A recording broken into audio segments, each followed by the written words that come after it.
the Old Testament is plagiarized from the Enuma Elish, but they kept out a lot of the stuff talking about, beings living on other planets.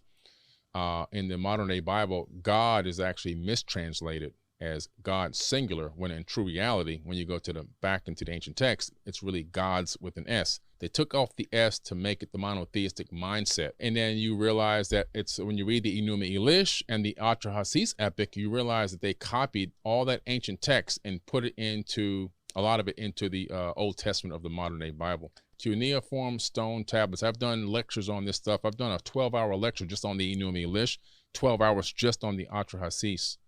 These have been translated since the 1800s. So Cambridge and the British Museum have translations, and then UCLA did an amazing thing. There's over 1 million tablets that have now been, out there, and they've got hundreds of thousands translated. I've been to the British Museum in person as well. I've been to the Ashmolean Museum in Oxford, England as well, and looked at these tablets with my own eyes. The most recent version is back around 6,000 to 7,000 years ago, which is why the Bible, people who believe in the Bible, believe the earth is only 6,000 years old, because the story is copied from 6,000-year-old tablets.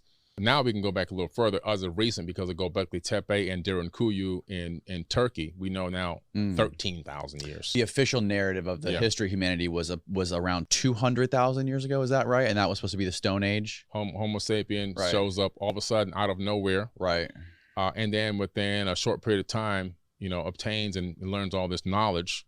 According to the book of Enoch, which is one of the apocryphal books left out of the Bible, but he's important because he's mentioned in the Bible. These beings came from heaven to earth, and then they have names. They taught human beings how to technology.